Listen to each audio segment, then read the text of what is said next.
The Seminole Headlines 93.3 Real Talk Radio, Warchant TV. As always, we say thank you for joining. We're down a man today, obviously for good reason. Corey Clark enjoying wedding bliss, as you put it, Ira, and the call for questions. We got a lot of questions. We'll get to those in hour number 2, maybe even some sprinkled in here. But we decided to record. We wanted to have some content.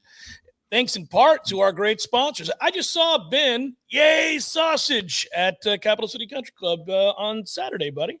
Oh, did you really? Yeah, he gave me a brand new hat. He was going golfing, and he gave me a new register sausage cap. Oh. I've got it in the car. I should have worn it today, but yeah. Dude, you may not have wanted to share that. I've got some other Warchant staff members who are jonesing for those registers hats, and I told them I can't promise them. Maybe I can get a discount or something, but here you are saying you've got your free hat. So now, man, we'll see what we get.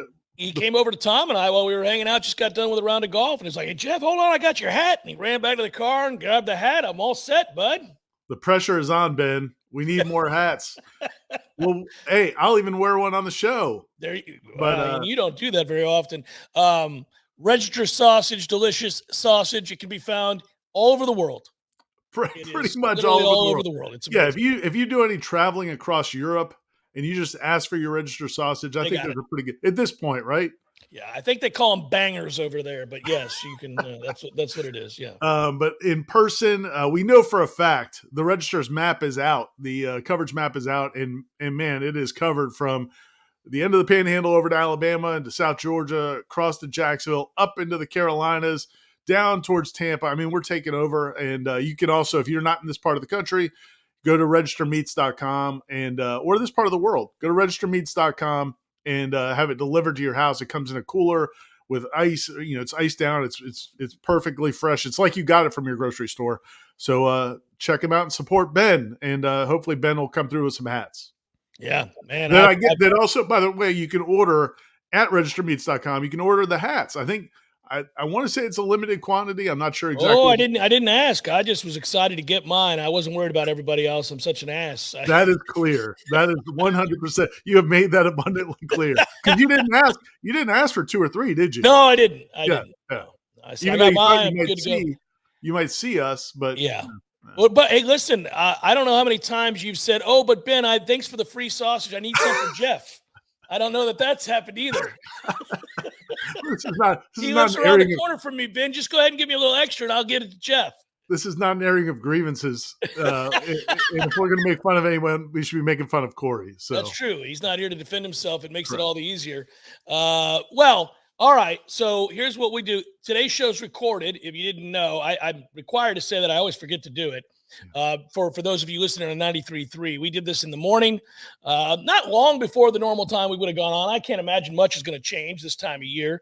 I do know this. I know right off the bat, Ira, this is the week, and I like getting up early, and you like getting up early.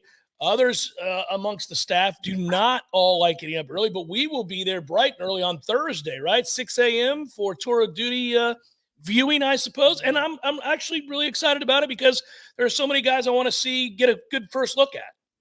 Yeah, it is. And as you said, not everybody's going to be real fired up on the staff to be there at 6 a.m. But I think everybody will be fired up once we get there because there are so many new faces. I mean, this is the most interesting spring that maybe any of us have covered.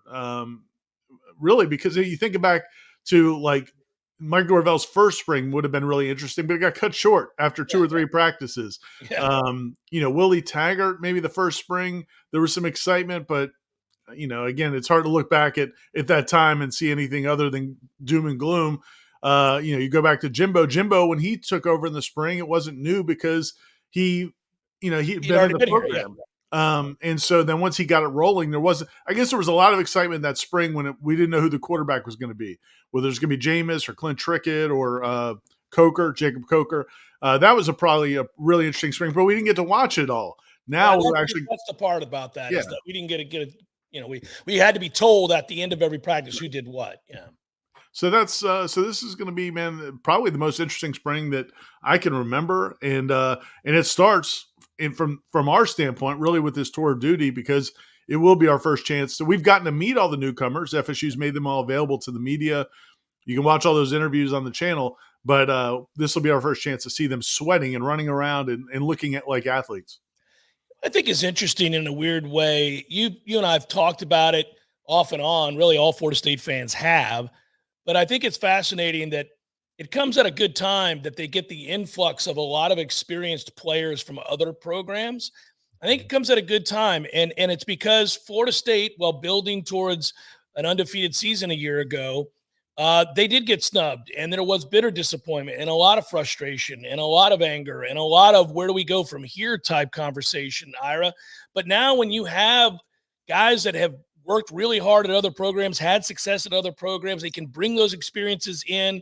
It's kind of a fresh pair of eyes. It's also, in the case of like 5 Alabama players coming from a program of greatness. There's no other way to say it, right?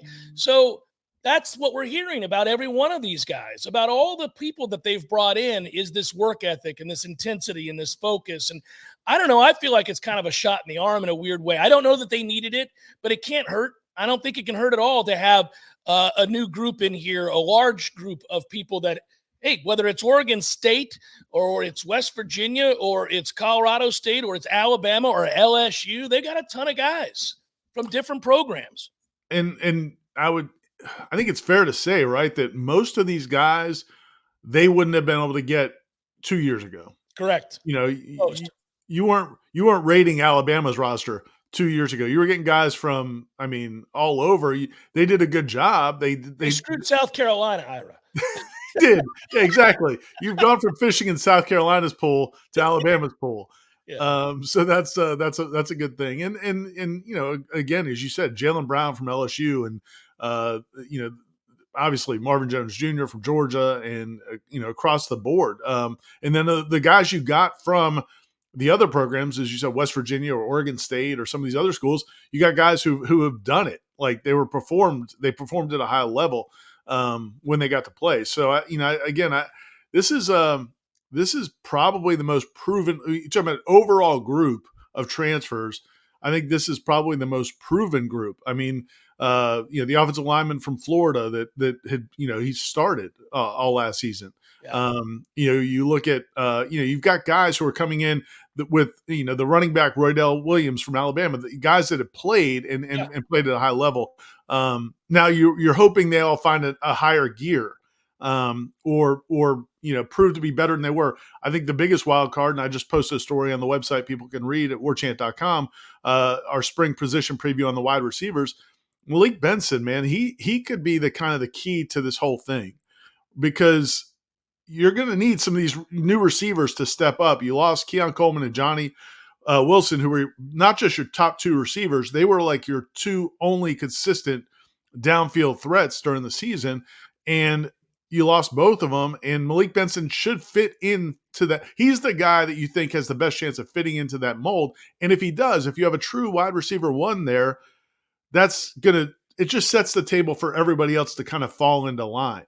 Nobody else has to feel the need to be that guy. But, you know, he had 13 catches last year at Alabama. He did start 6 games, but he only had 13 catches. So it's just a weird situation where you have some guys like that who have tremendous potential, really good pedigrees, but also don't have the proven production like a Keon Coleman did when he came in.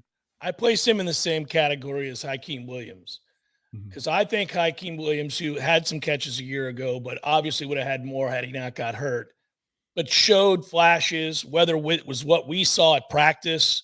You know, once he made a decision to lose the weight and come in great shape and then dedicate himself to blocking, it's like it opened the door for all the other aspects of being a receiver. And they were starting to go to him because some of the injuries that were happening along the way. And then I think, you know, obviously he gets hurt, Destin gets hurt.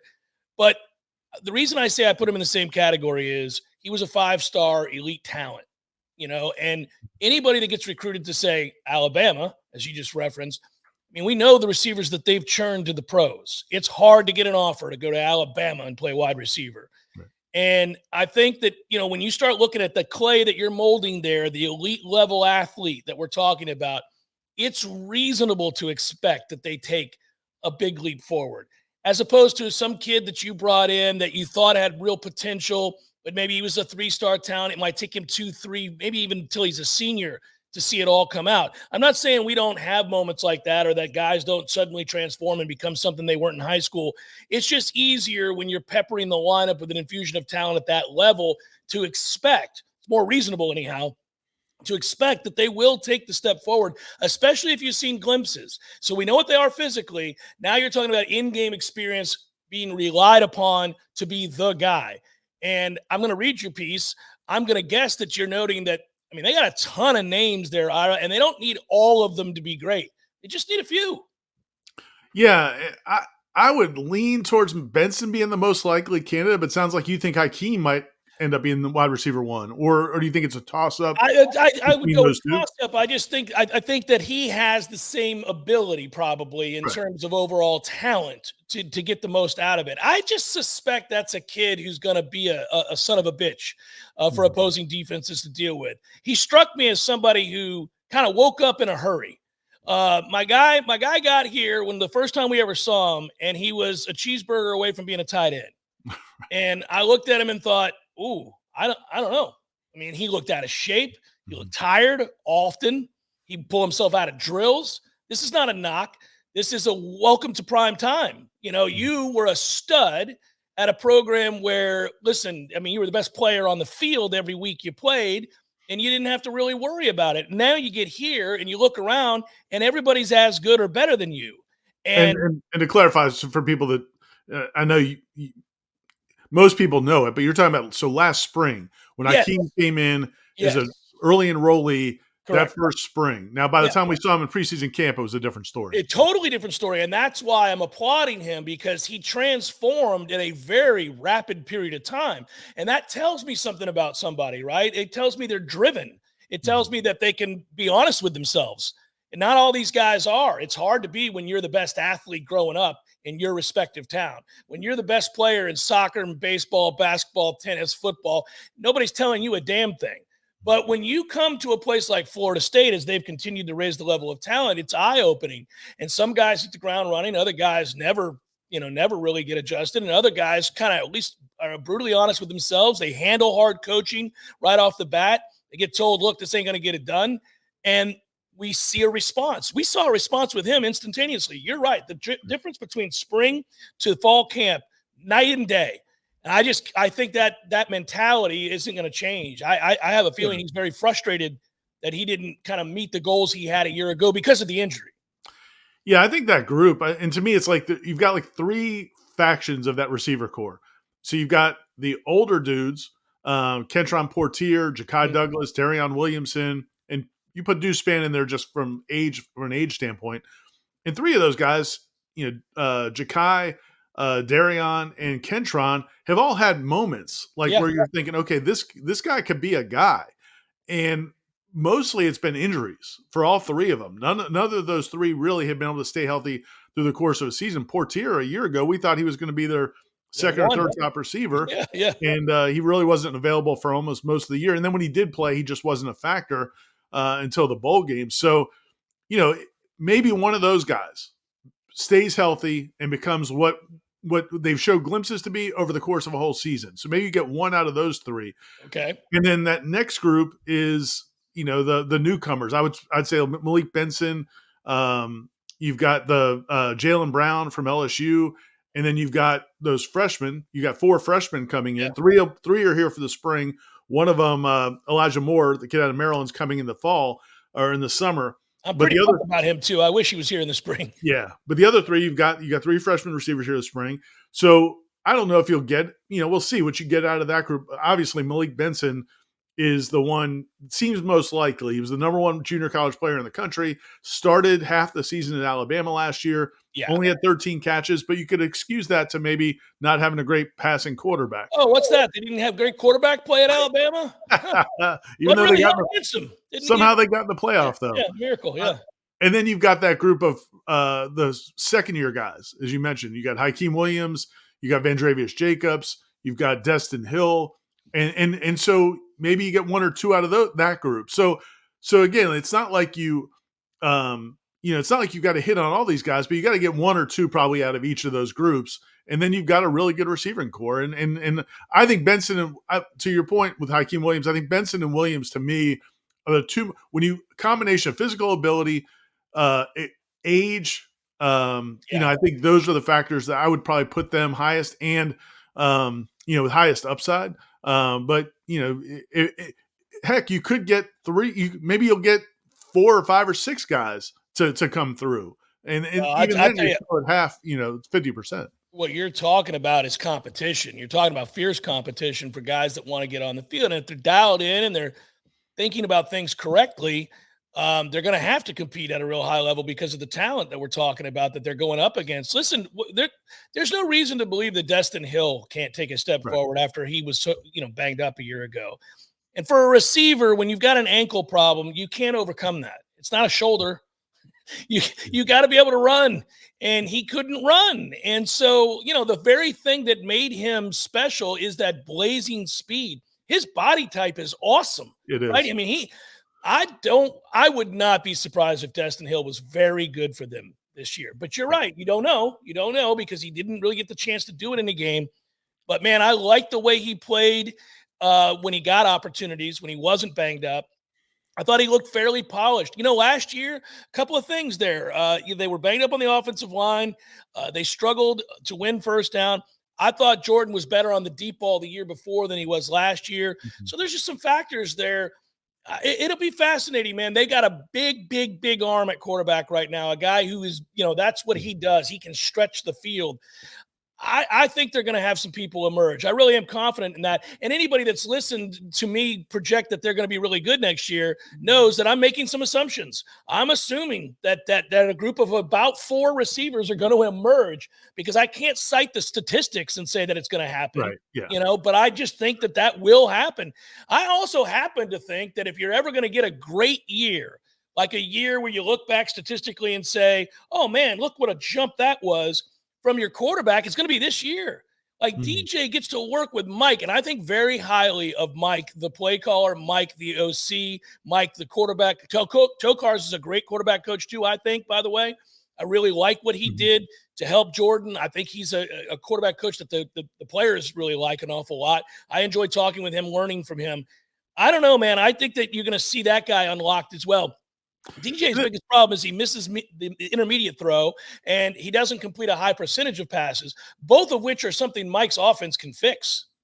Yeah, and this could be just, man, pie in the sky, over the top optimism, but part of me feels like last year having so many guys he felt the need to get the ball to. Yeah. You got Keon and Johnny, you brought in Jaheim Bell, you've got Trey Benson, you've got all these different weapons, Kyle Morlock, that it almost felt like at times that things were getting forced at times to certain guys or really trying to emphasize a certain player or matchup.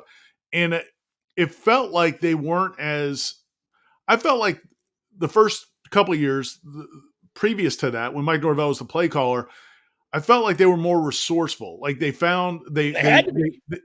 a better job of maximizing all of their talent. You look at that offense last year, and they did not maximize all of their talent. And so I feel like maybe if you're Norvell, instead of trying to force the guys to certain guys, it kind of goes back to really using every ounce of potential you have available, and that might actually lead to more. Does that make sense? Like, it may actually lead to opening things up a little bit more. Buddy, we're on the same page. We'll continue this conversation in the second segment. I'm telling you, I get excited talking about this. I'm not even kidding. I think the offense is going to be better. I've said it 3 times. This is the 4th.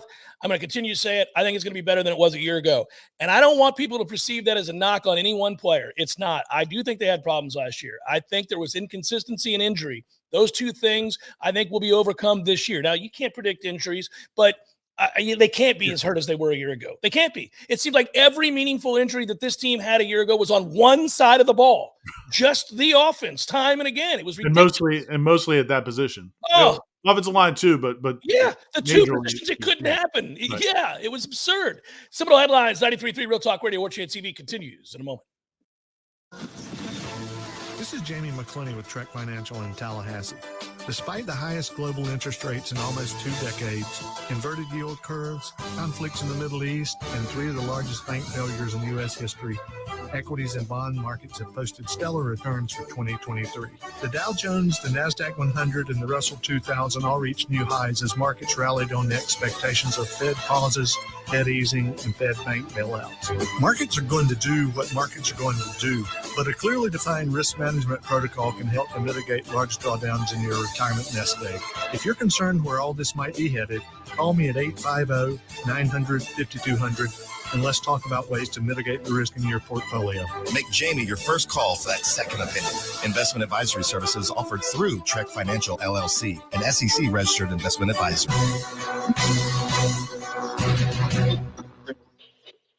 If you've been waiting and waiting for the perfect time to buy your new house, you'll be waiting forever. This is Shannon Young with Fairway Independent Mortgage Corporation, and I have been a mortgage lender for over 20 years. And I can tell you that there is no such thing as perfect timing. So take the first step towards your new home and let me show you what that really looks like. Chances are very high that you'll be very surprised at what I can help you do. When rates go low, prices go high, and that home that you've been eyeballing could be gone. If you're wondering how the drop in interest rates is going to affect your payment, give me a call. I'll be more than happy to show you all of the options available to get you into your new home. And for every single loan that we close for a fellow Nole, I will personally donate $250 per closing to the Battle's End. Let's do this together and let's keep climbing. Call me today at 954-369-6171. That's 954-369-6171. Or you can find me online at loansfornoles.com. That's loansfornoles.com. Equal housing lender. NMLS number 373031.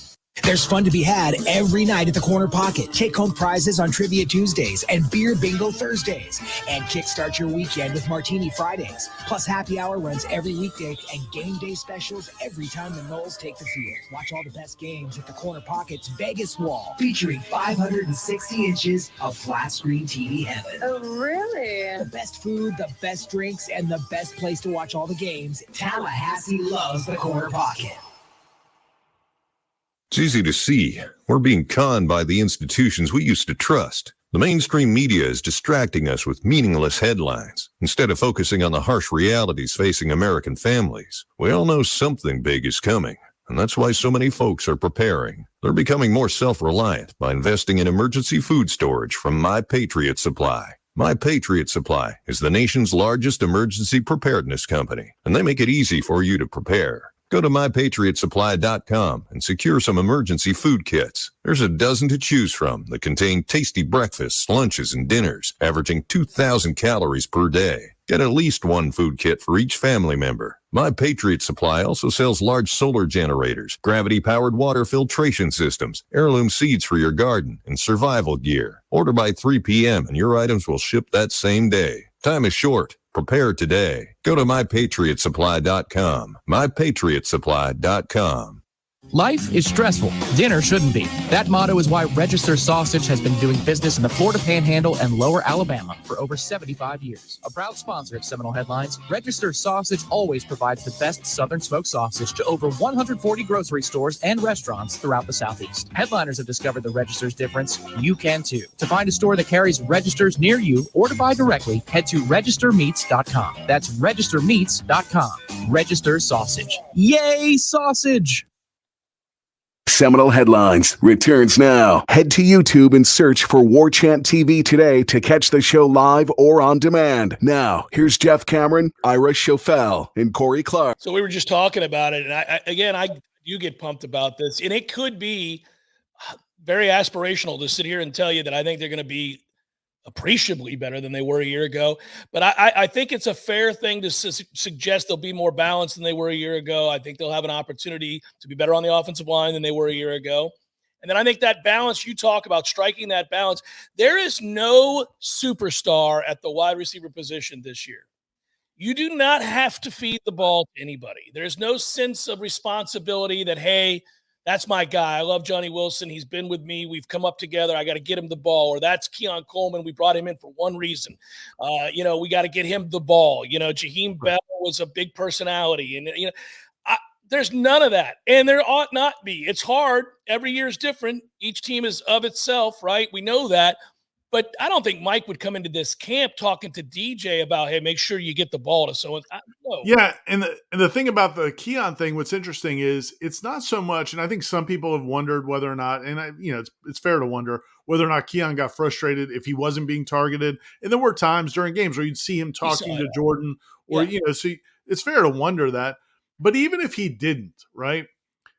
If you're Mike Norvell and you bring in a guy who caught 50 balls a year before at Michigan State, and he's this high profile transfer target, if he comes in and catches 35 passes and 5 touchdowns, right, it doesn't reflect great on you or your program. And I'm not what saying are the chances you're going to go get another guy like him? Right? Yeah. I'm not saying that that's a reason to call the game differently or that Mike Norvell ever put the offense in jeopardy or the team in jeopardy by doing that. But you got to think that's a factor, right? 100%, Ira. And this is the balancing act if you build on the portal. And there's nothing wrong with it. You can do it. Florida State's done it. They've just won 23 games in the last 2 years. So you can do it. But there is a downside. Not everything's perfect. Just like there's a downside to only recruiting high school. You can have years where you don't have enough experience and you got a lot of young people having to play and you just got to wear a effing 8-4 season. So, this is how it happens. There's a downside to every aspect of it. You're trying to strike the perfect balance. It's hard to do. It's almost like a free agent signing in the NFL or a number 1 draft pick in the NFL. If you've got this signing high school kids is one thing. People understand if a high school kid comes in, doesn't really play right away or doesn't start right away. But you bring in a high profile transfer, it's kind of on the coaches to make sure they produce. Without question. And I think that the reason that you look at time after time, they get these defensive ends and, look at what they've been able to produce with these guys. Almost every one of them that has come in, except for a couple of guys that they took flyers on late that were never going to play. But I mean, for the most part, these guys they've brought in, especially the whole high profile guys from Power 5 conferences, they've come in and played great and they've gotten better in a very short period of time. They've elevated their stock. And, when Jared Verse gets drafted in the first round this year on the heels of what Jermaine Johnson just did with the Jets, and, we know Keir Thomas was very good too. So you got a bunch of reasons if you're a free agent, for lack of a better term, in the transfer portal as a defensive end to say, well, I'm going there. First of all, they win a lot. The guys get better. They all elevated their stock. So I'm going there. Well, that doesn't happen if you whiff on those guys. It doesn't happen if you bring those guys in and they suck. It doesn't happen if you end up at their second string. They get beat out by somebody you already had on the roster. And it may be happening now at defensive tackle because you had Braden Fisk, who is killing it now in the pre-draft process. Jim Nagy yesterday I think he was on with Andy Staples and said he thinks he's a top 50 pick. He said he doesn't see any way now that Braden Fisk slips out of the top 50. So you're talking about a second round pick. Daryl Jackson, I think, has every opportunity to have a big year and be another one next year. So again, it just adds to that attraction. Now you got multiple positions where Florida State is a proven track record of bringing guys in, and don't let DJ have a great year. And I listen. There's a very specific role for DJ that he can play well. And if he does it, and if that's all that's asked of him, that's necessary in the league too. So you're right. There'll be those things. To me, man, it's funny that you bring up Daryl Jackson. I think he's kind of he's the guy that we want to circle here because I believe, look, Farmer's going to be good. He's going to be good. Patrick Payton is going to be good. They're going to get one of these experienced defensive ends that they brought in to be good. They're going to be multiple, but at least one. Yeah, but at least one, right? Okay, so now we start going and picking through the guys, right? But there's one guy on that group that has an upside because of what he is physically that exceeds that of, I think, everybody else, and it's Daryl Jackson. It does not mean that Daryl Jackson's going to play well. Daryl Jackson has a history of kind of being okay. He's been okay. He hasn't been great at any point in his career. It's got to be maddening for people that were at Maryland and then Miami, and then we know the situation that happened the past year is not his fault. But it sucked. I mean, you couldn't get him on the field, and he would be great in one practice and not great in the next practice. If Daryl Jackson cares enough to know and decides, I got to get everything out of what I have, this massive body, this unbelievable talent, skill set, right? because I want to get paid one time right here to change my fortune and my family's fortunes, and goes all in on dedicating himself to having an incredible season, he could be a dominant player. He could end up being a first or second round draft pick, and it changes the dynamic of your defense completely if he decides to do that. Maybe he will. That is a wait and see. Yeah, and if I had to put my money on it, I would say it happens just because he and Josh Farmer are so tied together. They played high school football together. Josh Farmer is the main reason he came to Florida State, along with being closer to his mom. But, man, Josh Farmer's the leader. From what I can tell, Josh Farmer seems to be the leader in that relationship. And he's the guy that, he's got the big personality, and he is just very focused. I mean, you think about when Josh Farmer came to Florida State, he weighed like 250 pounds. Yeah, he's huge now. He's over 300 pounds. He's a monster. But to your point with Darrell Jackson, and somebody asked about it last night on the Smash from Tom and I, could Braden Fisk get in the first round? And the problem for Braden Fisk is he doesn't have Darrell Jackson's size. And I think, to me, like, Darrell Jackson's the guy that, say he doesn't have quite the same year that Braden Fisk does, but he goes up there to the combine. And looks like that? It looks like that and moves like that with that power. Yeah. And teams are going to salivate. So, dude, it's all there for him. If he has a big year, and he should be as motivated or more motivated than anybody, that could change the complexion of that defensive line, because it should be a really good defensive line. But if he's a terror, and that's a big if, because he's never been that, but if he is a consistent terror, it could be something else. Yeah, I'm excited to see it. I'm excited to see if they get it out of him. I'm excited to see if he makes a choice. If he makes a real choice here to be great. And I think they all have to, because Farmer can get paid a lot of money at the end of this year. This is it's a good season for this defense if you're hoping to see it sustain a level of excellence, right? I mean, I don't know how they could be as good as they were a year ago. Obviously, those numbers anyhow are really, really good. I think they were good. Those numbers are inflated a little bit, in my opinion, because of the second half of the season quarterback play that they played against. I still think it's good. Mm-hmm. But I don't know that they're going to sustain it because of all of the guys that they did lose. But you got a bunch of guys that need to get paid. Patrick Payton wants to get paid, and if he takes another step forward, and he has every year he's been here, so now all of a sudden, let's say he's a complete defensive end and he stops the run to go along. We saw Jared Verse do it. Jared Verse went from a really good pass rusher, pretty good against the run, a little undersized, to bigger, stronger, and more complete. If Peyton does that, he already plays the pass exceptionally well. He's a freakish athlete. He's really long. Batted balls Peyton, as we call him. Old batted balls. Yeah, old batted balls is a stud. If he decides he's gonna make plays against the run consistently and set the edge to go along with that pass rushing ability and that length, well then, man, he's gonna get paid and he's gonna take a step forward. Darrell Jackson, we just got done describing what he could be. Farmer could be, if he has a great season, a first-round pick. One of those ends, like we were talking about, has a chance to elevate his stock. I don't know, man. You got the Alabama kid at linebacker, Murphy. So these are all guys wanting to prove themselves, take steps forward, become legitimately recognized as NFL prospects, big-time NFL prospects. Yeah, I'd say two things just from that you touched on that sparked my thoughts. One is, it's really going to be important. It is a get-paid year for that whole defensive line. I mean, there's a ton of guys up there that this is their year that they could have, huge, NFL prospects. But that can't affect the discipline, right? I mean, those guys have got to stay disciplined. It can't be about making production. It can't be about trying to make big plays. It's got to be about doing your job. I think that's one thing that group last year was really good at. Was for the most part, it was really good. And then you see in the bowl game, forget all of the problems with personnel. Florida State never set the edge one time, I think, in that game against Georgia. I mean, everybody crashed, and because I think they were all panicking because nobody trusted anybody around them, and it was just a disaster. Even guys who can play, that we've seen play, weren't doing their jobs because it was just chaos because they were getting their heads beat in. So I'm not going to blame them for that, but that's going to be important going into this year because you do have some new faces, and they've got to build that trust that really had been developed over these last 2 years. And they're going to need it, man. This defensive front and that secondary, I think is going to be excellent. And that defensive front has got to be excellent too because they're going to play some good quarterbacks, man.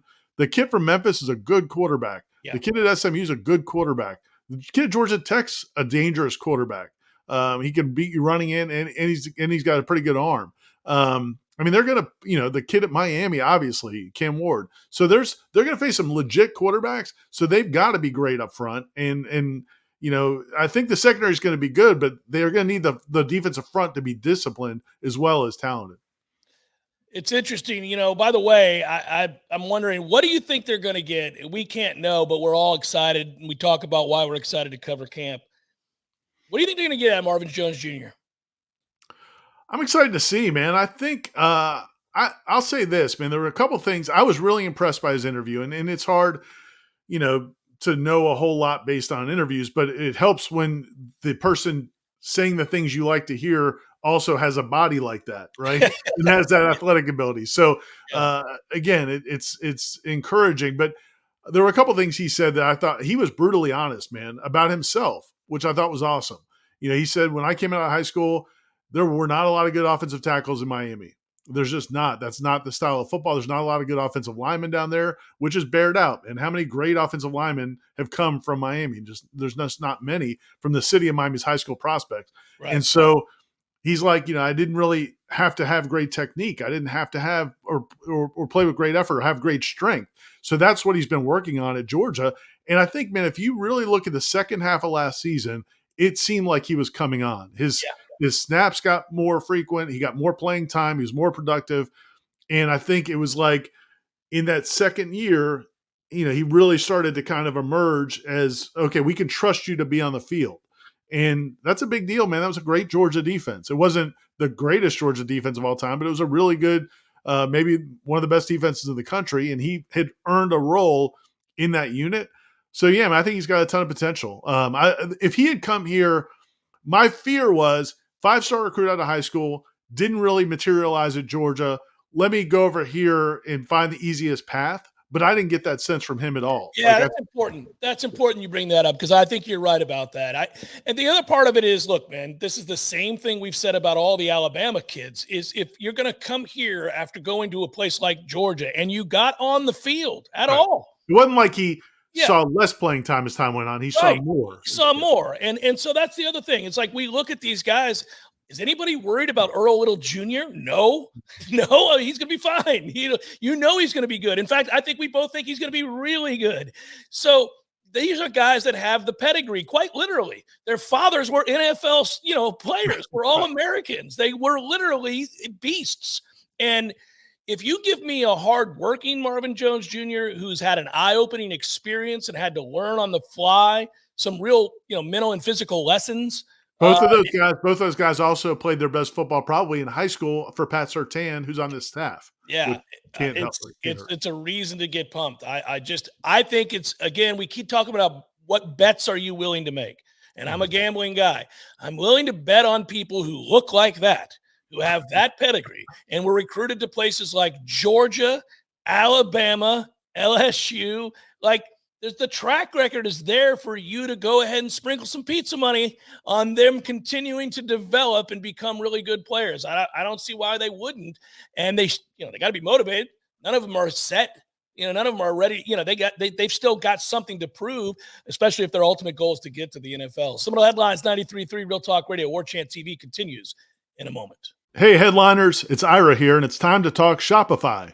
As you remember, a couple years ago, I wanted to create and sell Headlines merch for the best podcast listeners in the world. That's you guys. But I had no idea where to get started. Now we're selling Yay Sausage shirts, and it's so easy, all because we use Shopify.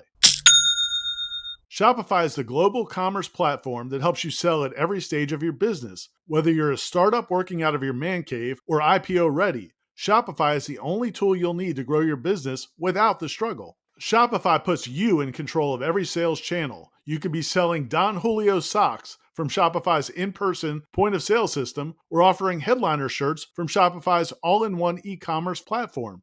Whatever you need, you're covered. Shopify helps you turn browsers into buyers with the internet's best converting checkout, up to 36% better compared to other leading commerce platforms. So you'll sell more with less effort thanks to Shopify Magic, your AI-powered all-star. What I really love about Shopify is how no matter how big you want to grow, Shopify gives you everything you need to take control and take your business to the next level. Because businesses that grow, grow with Shopify. Sign up for a $1 per month trial period at shopify.com/warchant, all lowercase.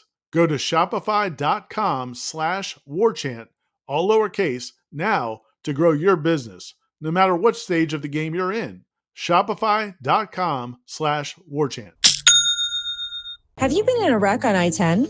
I'm Carrie Roan, shareholder and attorney at Fasig Brooks Law Offices. Our number one priority is helping you get the settlement you deserve after your accident. We can help find the proof you need to settle your claim fairly. At Fasig Brooks, we partner with Road Proof to record all interstate traffic camera footage from Jacksonville to Pensacola. If you've been in a wreck on I-10, our footage could be vital in supporting your case. Call Fasig Brooks today, 850-777-7777. Indulge in the authentic Korean way of grilling right at your table at the all-new Chow One Korean Steakhouse in Tallahassee. All you can eat succulent beef, chicken, pork, and an amazing selection of fresh vegetables and homemade sauces crafted with all natural ingredients in a luxurious upscale dining environment. Chow One Korean Steakhouse. Experience the ultimate fusion of flavor and fun in Tallahassee. Enjoy happy hour from 4 to 7 daily. Located at 1107 Appalachia Parkway, just east of the Capitol Building. Life is stressful. Dinner shouldn't be. That motto is why Register Sausage has been doing business in the Florida Panhandle and Lower Alabama for over 75 years. A proud sponsor of Seminole Headlines, Register Sausage always provides the best Southern smoked sausage to over 140 grocery stores and restaurants throughout the Southeast. Headliners have discovered the Register's difference. You can too. To find a store that carries Registers near you or to buy directly, head to registermeats.com. That's registermeats.com. Register Sausage. Yay, sausage! Seminole Headlines returns now. Head to YouTube and search for Warchant TV today to catch the show live or on demand. Now, here's Jeff Cameron, Ira Schofel, and Corey Clark. You mentioned they're going to play a lot of good quarterbacks. That's the other thing about projections, and we spent a lot of time on it in this first hour because it's fun because this is a week we get to see them, so we're excited about it. But I think the one thing that gives me pause is I do think this is a much better schedule than they've had. I do. I know LSU was out the gates the last 2 years, but it's going to be interesting. This is a better Miami program. I do think there's a sneaky game in there when we go to Texas. That could be an interesting. That's a quality team with a quality coach and quarterback. I do think Clemson's going to be really hot in terms of anger. Like we'll see what they are, but we know they have talent. We just saw it a year ago. Florida State was really good and barely survived. And frankly, if they don't get that play by Deloach, they don't win the game. And how motivated are they going to be to beat DJ? Right. Oh, yeah. So, I mean, you're going to get a good version of Clemson or an angry version of Clemson that does have talent. Then you got to figure, as you said, I think Georgia Tech's a lot better than people realize. If you look at the second half of last season, they played very well. And I pay attention to them because my niece just graduated from there. And, she's gotten to see nothing but terrible football. And at the end of last year, she's like, we're okay. I'm like, you are okay. You're not bad. You're not bad. But there's that game. Then you're on the road at Notre Dame, which won't be easy, obviously. I don't know, man. I do think this is a better schedule, wrought with more potential for if you play poorly kind of games where you lose. Like that's the one thing about the SEC most years that we all understand. Like that, the reason that league is the best league, beyond investment, is that most years, not all, but most years, we all understand that if you're in that league, that if you don't play well in a night game at Mississippi State, you lose. You just do. If you go on the road to Kentucky and don't play well, you'll lose. If you go on the road to Ole Miss and play poorly, you'll lose. There's a lot of chances to lose. And let's be honest. Yeah. I was going to say, you can lose at home to Arkansas or Auburn. If one of those teams get going and you're not playing well, there's if you don't meet the intensity, you lose. That doesn't really happen in the ACC. Like if you are playing poorly, you can beat Boston College. You can wake up. You can wake up and win the game. Yeah, you can wake up and find a way to come back and play well in the second half against Pitt and win the game. You can, but it doesn't really happen against a lot of teams in the SEC if you're playing poorly. So I think this year's schedule feels more like that, where the pitfalls are there. Come out the gate slow. Maybe you're disjointed because you've got all these new parts. And now it's 13-13 in the third quarter against Georgia Tech. Or are you struggling on the road against Notre Dame? Or what is it against Miami, who has a lot to prove against you at this point? They're tired of being the redheaded stepchild right now in this state, and they've got a lot of talent, and they brought in a quarterback. So I really haven't had one in recent memory. If you're not playing well in that game, you could lose. You also have the built-in disadvantage this year that your home games aren't really all that special. I mean, you're going to have, like, the seating arrangements are going to be a mess. It's not going to be all that loud. You got all that construction. This is not going to be a great home field advantage for Florida State this year.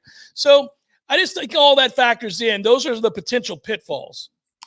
Yeah, it concerns me a little bit, and again, like last year, there were certain teams I just they were not live dogs, against Florida Correct. State. They could not beat Florida State, yeah. But even like Georgia Tech, again, that kid's he's a willing runner, right? I mean, he is a willing runner who can make plays, a tough kid. That's a wild card, and so if you don't play well in that first game, I'm not saying Florida State's going to lose that game. I just think that will be a challenging game. They're going to have to play well. Memphis concerns me because they do have a really good quarterback, and it's going to be their Super Bowl, and they don't play anybody in the first 2 weeks of the season. Florida State's got to go to Ireland to play Georgia Tech. They come back and play basically in kind of a short week. They play Boston College on Monday after the travel. Then they play Memphis. Memphis has played like nobody those first couple weeks. So all the things that they can put in during the summer and not show in their first couple weeks, and then bust out against Florida State, that could be a challenge. So again, and it's going to be their Super Bowl because they're playing Mike Norvell. And so I just think there are factors that give you, just make you think, okay, well, they better be on their P's and Q's in this game. Well, there's a lot of those games. There's more of those games, I think, than there were a year ago. By the way, I just pulled it up because I was thinking about, you were talking about Haynes King. People forget about him being there, right? Yeah. Although they can't forget the play against Miami. But but here you go. And I had double checked this earlier, and I'm projecting now some of this here. But this is the age we're talking about, right? So for Georgia Tech, I'm going to go down from wide receiver all the way down through quarterback and running back. You're talking about your starters being senior, junior, junior, senior, junior, senior, junior, senior, senior, senior, junior. On defense, I'm going from defensive end all the way back to nickel. Here we go. You ready? That's senior. That is redshirt sophomore. That is senior. That is redshirt senior. That is junior. That is redshirt sophomore. That is junior, senior, junior, junior, redshirt junior. Dude, that's the oldest team in America. They got 30-year-olds out here. It's crazy how many redshirt juniors, redshirt seniors are starting for them. There's no spot in there where you're like, well, that's a true freshman. That's a true sophomore. They don't even have that. Yeah. And so, again, Florida State's a better team. They should be fine. I'm picking Florida State to win the game. Yeah. It's just a situation where, again, it's just going to that point of, they better be on their game. And they also, the other thing I'd say is, Florida State hasn't had to deal with kind of living up to the hype. Really before, last year I was concerned about it a little bit coming off a 10-win season. Man, they showed no signs of that. They went out, played 13-0, were very hungry, had a great season. But now you've got some other guys who haven't done it yet, but they're not part of this 13-0 team. They're part of this team that just won the ACC. So again, that's got to be, Mike Norvell, man, he is ever vigilant when it comes to that type of stuff. So I don't think it's going to be a problem. But again, this is where, again, you can't let anything creep in to cause issues. I just hope they're angry, man. I hope they're all a little edgy. Like guys who maybe didn't live up to what they thought they were going to do right away when they got to college, guys who are mad that they had to transfer, guys that know they have to show out to make money. It's a get paid year. I hope Mike's mad. I hope Mike's wants to run it up on bitches this year. Just be like, no, man, no, what you guys did was wrong. And this is a program of great significance now. He still has to. I know they just won the ACC and they didn't get a chance to prove themselves in the playoff. But that was their first ACC title. You want to back that up on your way out the door. And then the other part of that is, I think, obviously, you want to win a national championship. You're still climbing towards trying to win a national championship. So in that regard, there's a lot of work still to be done. I think you and I believe this program is now ascended to a top 10 place, probably top 8, top 6. Right. But you still have to do that. You still have to get to a place where you are that, you prove it, you get to the – like, look, I hate Michigan. I roll my eyes at Michigan a little bit. They're 30-3 in the last 3 years with a national championship and a playoff win. I mean, they 30-3. So, like Florida State still has another year to add to that, another season or two to get to a place where it is confirmed you are elite status. Do you think that the anger from the bowl game will carry over at all? And I know you're not a big bowl game carryover guy, but do you think the last time they stepped on a football field, they got embarrassed in a way that very few college football players have ever been embarrassed? Do you think that carries over at all? No, I don't think it affects the play. If it affects them, I think it only is a positive. In terms of preparation, in terms of a motivation factor, do you feel like it is a factor at all? I hope so. I hope that guys are angry. I hope it's a eye-opening experience. I will say this. Look, we know that was a farce of a football game. I say that unequivocally. I also believe Georgia would have beat Florida State if every one of Florida State's players played. I believe that. I think it would have been a good game. Well, without Jordan Travis, probably, but I think it still would have been a good game. I think it would have been a better game, that's for sure. I think we both agree with that. Georgia had a head start. They've had a significant head start on stockpiling talent. So I don't think Florida State's second team is close to Georgia's second team. No, not even close. It's like they don't belong on the field. Like Georgia's second and third running backs are NFL running backs. It's something to behold. But you can do that right down the line with them because Kirby's had that thing rolling. And Mike's just getting this thing rolling. So in order to get to that place where you're going to recruit and really have stockpile of talent, you got to have another great season this year. You really do. I got to imagine Mike. I mean, Mike just signed an extension. He knows where he's going to be. He knows where they're building towards. He runs an organization exceptionally well. They're going to be leaving this conference, and they're going to go into one of those super conferences. It's going to be the Big Ten or the SEC. We know that. And if you're going to compete at the highest levels there, you're going to have to continue to build and step up. I think Mike's going to be very motivated. Yeah, no question. I just wonder if, all those kids can carry some of that over.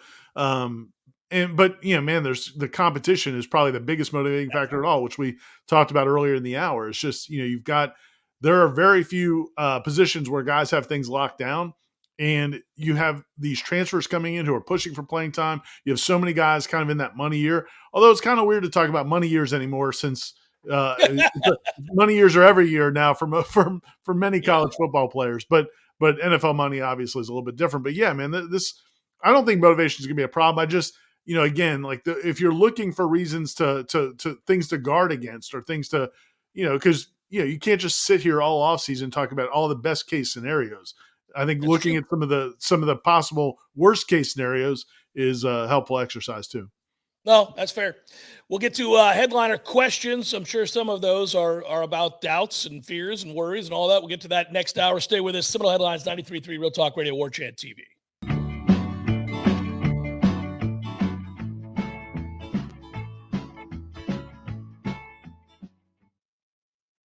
Excellence defines us, so we'll never let orthopedic pain and injury define you. TOC is a physician-led team of fellowship-trained specialists providing the highest level of orthopedic care in the region. With 12 centers of excellence and TOC Now urgent care clinics, our patients access affordable expert care fast. TOC, only experts. Schedule an appointment at teamtoc.com. I'm Greg Tisch here to share one of my favorite TCC stories. In the summer of 1966, Eugene Lamb wanted to stay in shape before leaving to play college basketball in Louisiana. So he jogged to Tallahassee from his home in Midway and helped lay the bricks for the first building on what's now the TCC campus on Appleyard Drive. Today, he is a longtime member of the TCC District Board of Trustees. It's no exaggeration when we say Trustee Lamb helped build TCC into what it is today. TCC thanks our community for 58 years of support. We look forward to moving into the future together.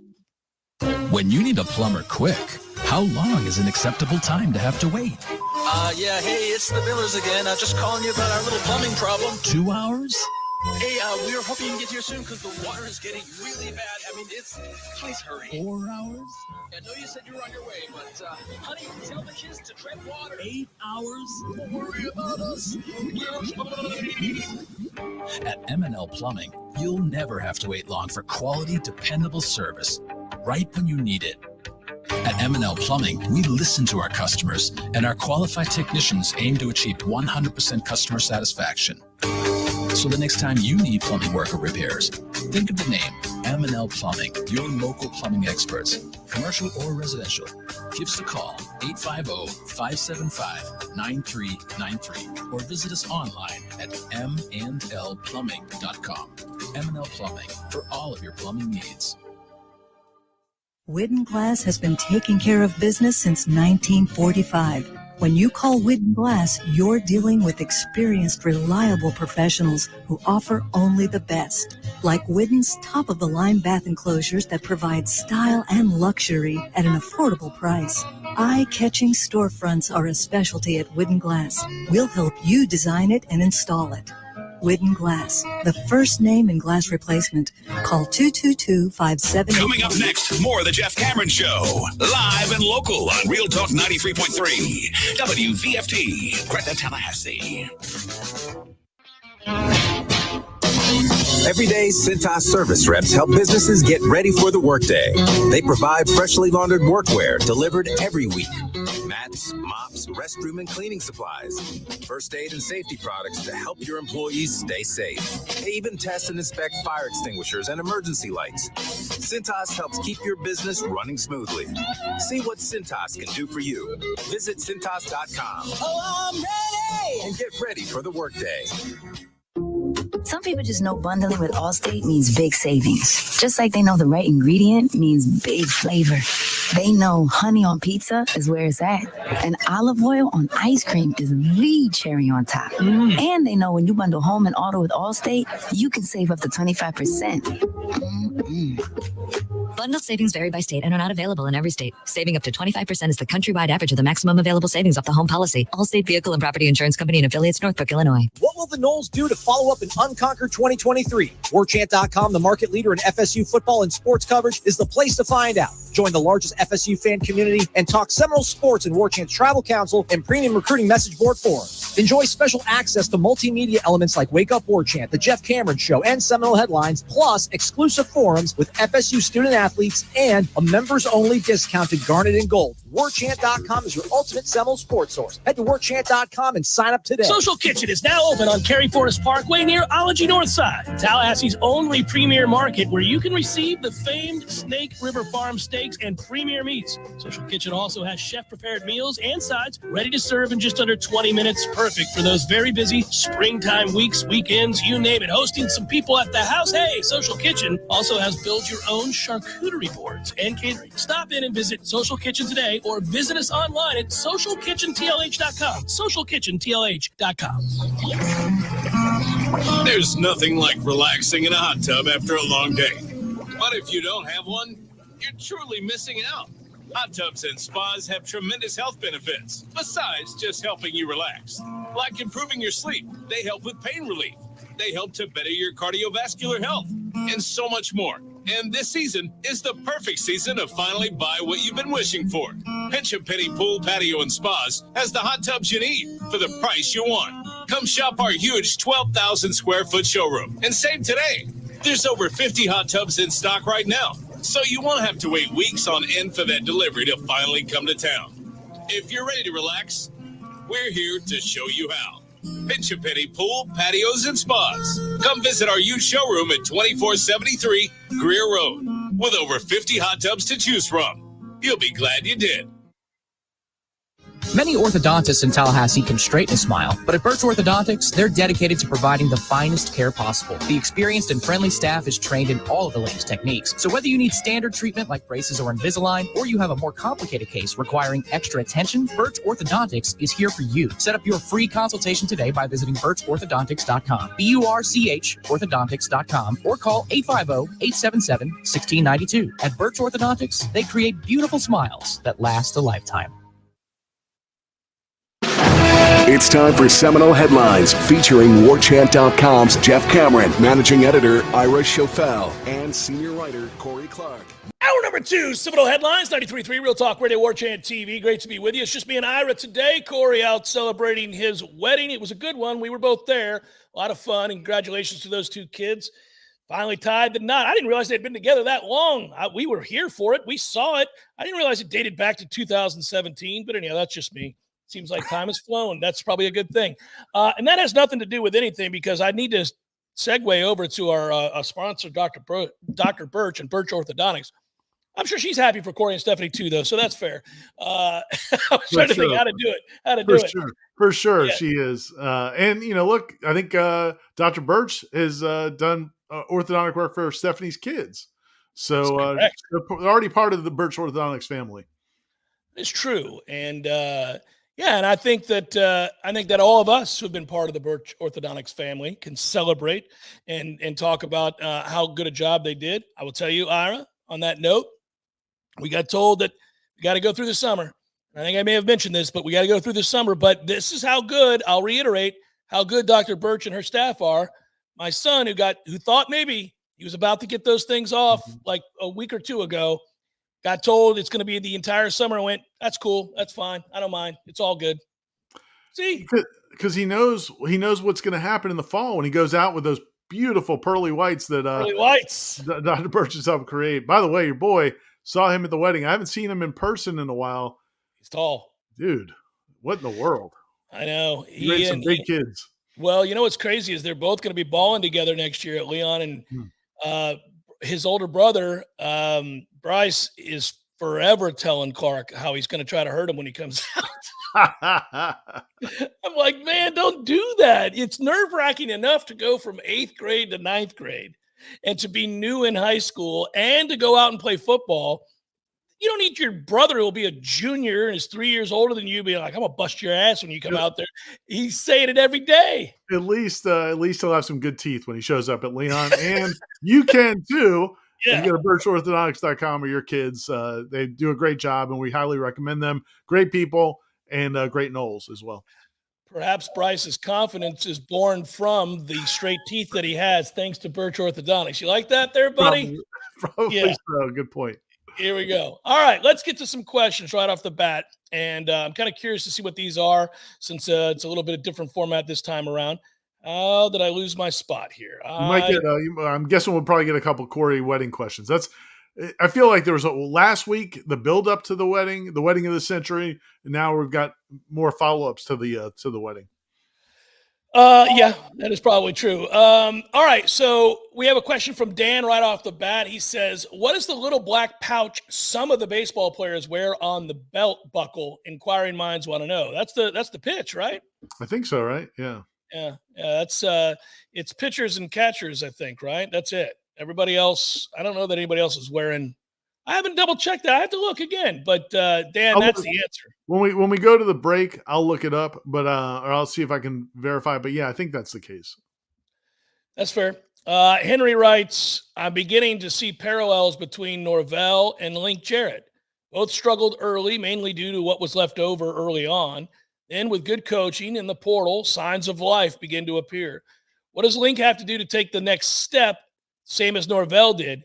Is it possible while we're still in the ACC? Well, it depends on what you mean by next step, right, Ira? I mean, I know they're better this year than they were last. That is a huge step forward. They're 10-0 currently. We also know that them being 10-0 doesn't mean they're going to win the ACC, doesn't mean they're going to go to the College World Series. But I think by now, given what we've seen with the lengthening of this lineup, the better defensive play, much better depth of pitching, that you can agree that Florida State will probably make the postseason. That is a big step forward. I think they will. Yeah, and it's interesting that they mentioned Link and Norvell together because, and this was not an on the record conversation, but I don't think he'd be fine with. I think he'd be fine with being on the record. But Jim Curry, who was an assistant athletic director at Florida State, and now is the athletic director at Texas A&M Commerce, longtime Florida State administrator, had been there, probably over a decade. And when they hired Link Jarrett, he said to me that he watched Norvell and Link Jarrett kind of just interacting, like just kind of when Link got hired, they just had a couple of conversations. And he said, man, they are very, very similar, like almost identical. And then he said, and honestly, those two and Brian Penske are all like almost identical. And now Brian Penske goes and wins a national championship with the soccer team. And then Norvell goes 13-0 going into the bowl game last season. And now here's Link Jarrett. So yeah, man, that comparison, if it's true, and again, this is from somebody who in the program has watched all of them come in and how the processes they put into place, the way they operate. compared to all three of those. And the first two obviously have had tremendous success. And, all the signs are his Link will be the same kind of guy. Now, the key is just getting the players, right? Yeah, it's getting the players. I know how driven he is. I do think the bigger part, first of all, he's proven everywhere he's ever been that he's a great coach. Like, you don't suddenly forget that, right? What he did at Notre Dame is incredible. Yeah. And people don't even realize that because they think that Notre Dame is a massive name, but Notre Dame's investment in baseball is not great in terms of facilities and all of that. And so, yeah, what he did there is amazing, but he's been good everywhere he's ever been. Right. And so I had no doubt he was a good baseball coach, but you need good baseball players if you're going to have success, and you need to be able to get them. And that brings me to the second part of what he was talking about. Is it possible in the ACC? Okay, well, Wake Forest is a really good program, and they're in the ACC. And somehow that baseball team is one of the best in all of college baseball. So I suppose that it is still possible in the ACC to be an elite program. But to be safe, let's go ahead and get the hell up out of here. Because I got to tell you, all that money and the differential of those monies that we reference all the time will long-term have a deleterious influence on your baseball program. You will not compete with the SEC in baseball if you are $30 and $40 million a year behind. You're just not going to. Yeah, you can. Yeah, there was a time in college baseball when the biggest expense really, or one of the biggest expenses, was your head coach's salary. Well, now that is such a small part of it when you look at the NIL opportunities at these SEC schools, because they have so much money that they can tell boosters to give money to NIL. And then the facilities are with the facilities. And you've been to some of these SEC schools, or baseball facilities are incredible. In Florida State, Taj Mahal of college baseball, everywhere you look over there. So for Florida State to get to be able to attract players to say, hey, go to here instead of go to LSU, or instead of going to Texas or any of the schools, you've got to have facilities and you've got to have NIL opportunities. And Florida State right now is kind of having to make do. They're not at that level. Yeah, I think long-term that baseball will suffer greatly the longer that Florida State is in this conference. I think it would be kind of an also-ran every third year type thing where they might have a chance to get out to Omaha or something like that. And it wouldn't be realistic year in and year out. I'll tell you this. I mean, your greatest rival just built a new baseball stadium, and they've got NIL money. I mean, and whatever. It's a challenge. Well, when you hear the whispers of what LSU spends on baseball, it's staggering. I know you've heard the same things I've heard. I mean, they're not effing around in Baton Rouge. And then look at the player, look at the draft, look at the MLB draft. My Pirates took Skeens in a number one pick, right? That dude is 6'5", 255, 4 pitches for strikes. All of them start at like 98. That's like the caliber of player they were running out there. Yeah. Cruz, all these different guys, right? It's insane. So you got to, that's who you have to beat if you want to win a national championship. I think we're aspiring to win a national championship. So Burke writes, it's been enjoyable listening to Eric Llewellyn call baseball and how much he has improved as an announcer over the years. How do you each feel you have improved in your respective professions as writers and radio hosts?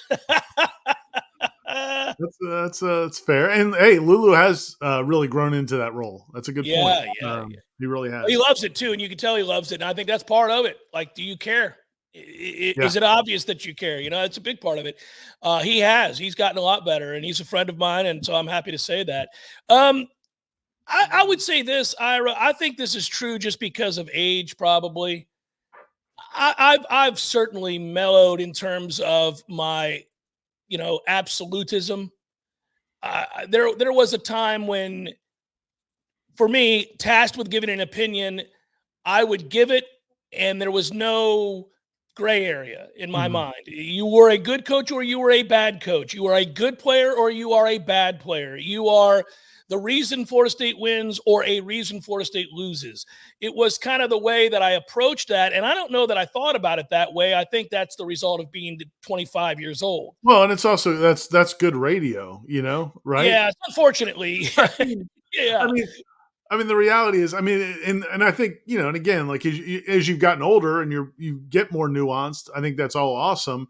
But if you had started off without strong opinions, Yeah, you might not have know. ever lasted long enough to get to the point where you're nuanced. Yeah, I think that's true. But I also think there's a real balance that's necessary. So when I hear a 25-year-old radio talk show host say something as absolute as I used to, I kind of roll my eyes and realize they haven't lived a life. They haven't seen for themselves what happens.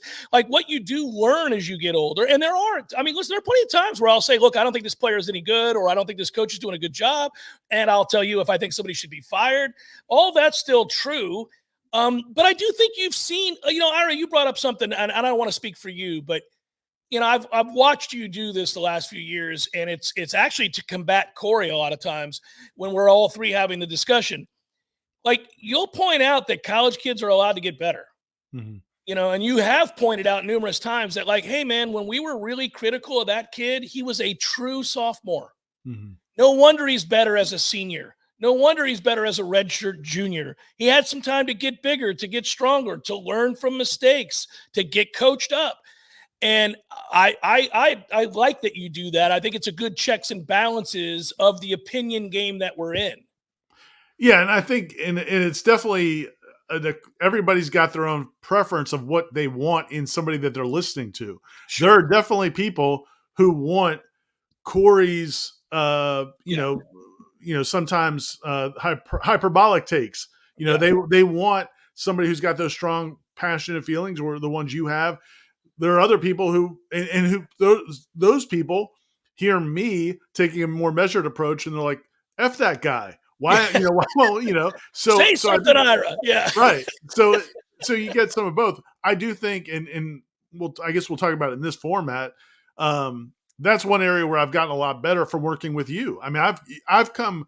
There's no way you probably wouldn't remember, and there's no evidence, there's no recordings to prove this. Yeah. But when you would have me on your show back in the day, like when you first started me having me come on back Tuesdays back in the day, back to Clear Channel, you would try to get me to say things about Jeff Bowden or say things about Chris Ricks, and I would never go to where you wanted to go because I had to cover these guys. So I wasn't as comfortable, and I was new, man. I hadn't really been covering Florida State that long, and I didn't feel like I could have strong opinions and also keep doing my job. We're at the point now, I think, where we've I've come close to your side is now I'm much more willing to say like last night we were on the Smash and somebody asked if Patrick Payton could be the next Jerry Verse or Jermaine Johnson. I said, well, he's got to get his composure under check. He's got to become much more he's got to be more dependable and not let his emotions get the best of him, things like that. More mature. Yeah, and just the maturity, and that could come, but that has to happen. And so I think I'm more willing to be critical than I used to be, but nowhere near as probably some people would like, because I'm going to be a little bit more measured. I also think we're both parents. We've been around kids. We've seen, that's kind of like, it changes you a little bit about, the criticism of certain guys. Look, I'll rip a pro player all day long. They're paid huge amounts of money to deal with all of that. College kids are going to have to learn that it's going that direction. If you're making $800,000 at a school playing quarterback or wide receiver and you have a bad game, you can't do you're a college kid, you shouldn't criticize college kid game anymore. Man, that's a grown ass man making $800,000. Or 500 grand or 400 grand. And that's what's going to change somewhat here in the college game, especially when you start playing the players and it gets out how much guys are getting in NIL. For example, at Miami, the quarterback Kim Ward that they just brought in at that salary, I mean, the numbers that are out there for him is this, huge free agent signing. Crazy. If he doesn't play great, could you imagine that Miami fan base to him? All 7 of them are going to be very angry. But I'm with with you. It's going to change. It's going to change the dynamic a little bit. Yeah, I think it certainly will. And back to the one more thing, just because he mentioned writing as well. The thing I would say about my writing, and I think the same thing for Corey, is just that's the more you do it, the better you get. And so if anybody out there is aspiring to write, either professionally or just on your own, just keep writing. The more you write, I look back at things I wrote 5-10 years ago and recoil, you get better just the more you do it. There's no doubt you have a tacit understanding of how to do what you do the more you do it. Yeah. I remember one time I got a compliment from a dear friend of mine who I think is a brilliant, brilliant man. I know he's a brilliant man. And it meant a lot to me. He's a physics professor, and we've known each other a long time. And I said, I can't begin to understand how you do your job. I don't even know what the hell you're talking about. This is insane what you do. And he's like, well, I listened to your show, and I don't know how in the world you talk for 3 hours every day. He's like, so it's everybody. You just get a better understanding of how you do what you do because you do it every day. Right. I think that has to do with pacing too. That's one thing I would say. I'm not as frenetic as I once was. I know when to raise the temperature in the room and when to bring it back down. Noel Tiggety writes, good day, gents, and yay sausage. With Corey out, does it feel like there's less sausage to talk about? Yes. Congrats, Corey and Stephanie. Going into spring, what position group do you guys see as the biggest mystery in terms of personnel? Probably linebacker. I was going to say linebacker, 100% linebacker. Yeah. I mean, I think, wide receiver, we talked about it earlier. There's a lot of excitement and there's mystery in the sense of we don't know how it's going to shake out, but I don't think it doesn't seem like there's a really low floor. It feels like the floor is going to be pretty high. They've got a lot of talent, a lot of options. Linebacker, man, I really don't think we have any idea. The hope, obviously, I think DJ Lundy's a solid college football player. I think it's great that he came back. You love Sean Murphy from Alabama to be the guy that he signed with Alabama to play linebacker at Alabama and was a highly recruited prospect out of high school and looks the part physically. If he emerges, man, that solves a lot of your problems. But we don't know. He didn't win a starting job at Alabama. One other guy to circle here, Justin Cryer. I like Justin Cryer. You're right. Yeah. Justin Cryer is a guy that I think has a chance to take a big step forward. The only question mark about the other guy that will be out there that we'll be talking about, Blake Nicholson. And listen, I know some people are going to say, well, you're not being fair to Omar Graham. I'm not. I don't think much of Omar Graham. I'm gonna rebut a little bit, but go ahead. Okay, no, that's fine. And I may be wrong, you may be right. I don't know. Well, I'm not saying I'm right. I do, but I'm just saying the fact that he told me he was hurt all last year makes me feel like, okay, let's see. Let's see it. I'm not gonna pass judgment because he did tell me he was hurt all last year. So and I hope that's the case, by the way, because that means that you have a guy that you're not expecting much out of that all of a sudden could turn the corner. And if that's true, awesome. I'll celebrate that as well. But I think Justin Cryer physically has a chance to be a very good player. And then Blake Nicholson, can run like the wind blows and really cover. I was not impressed with him against the run. So he's got to get bigger. I'm really looking forward to see what he looks physically. He's one of those guys we'll be looking at tour duty, just see what he looks like. Because this is the time, winters, when they usually pack on some size. So we'll see what he looks like going into spring. He'll have another opportunity to do it more in the summer, but that's going to be a big part of it. But to echo your point, and I mentioned it before, right after the bowl game, but I don't know if people will remember it because everybody was so hostile. But I thought one of the most impressive things I saw in the bowl game, not just was the way Justin Cryer played at moments, but also after the game, I was outside of the Florida State locker room because they made it open for the media because that's what they do at the New Year's Six Bowls.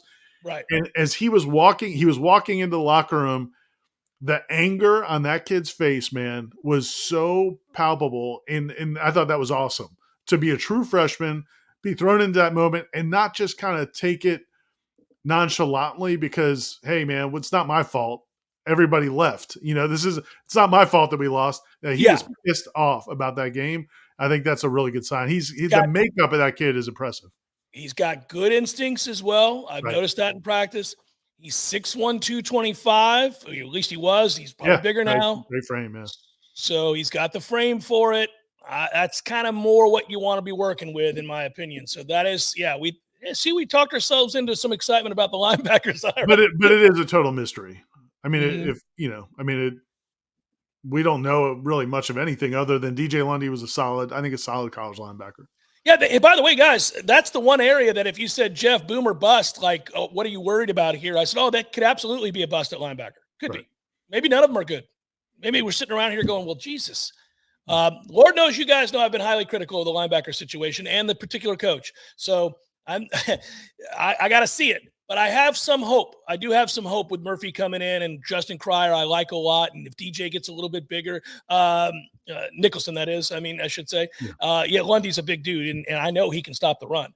Seminole Headlines, headliner questions. It'll We'll come back in a second if I can figure out how to get us out of here. 93.3 Real Talk Radio, Warchant TV. Rainwater, liquid lightning, wakey juice, whatever you call your cup of coffee, you're missing out if it's not Grassroots Coffee. At grassrootscoffee.com, you'll find an easy way to order the best roasted coffee beans available. It's very simple. Choose the blend you want and how you want it ground, and the bag you receive will have the date your beans were roasted and packaged on it, all written by hand and signed by the roast master himself. You'll know that's as fresh as it gets. You can get Grassroots outside of your house also at some of your favorite restaurants in town. Next time you're out to eat, try asking for Grassroots Coffee by name, because there's a good chance they will have it for you. And if you own a business, Grassroots Coffee has options to stock your break rooms with all the productivity powder your team needs. Plus, like some other options that you'll find at work, Grassroots Coffee actually is a part of our community. Get to grassrootscoffee.com today and get yourself a treat. Some locally owned, locally roasted, and locally loved Grassroots Coffee.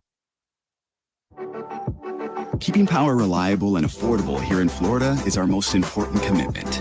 At Duke Energy, we're working across our communities, strengthening our systems, rerouting power to help avoid outages, and adding proven innovations that will help make the grid stronger and more secure today and ready for tomorrow.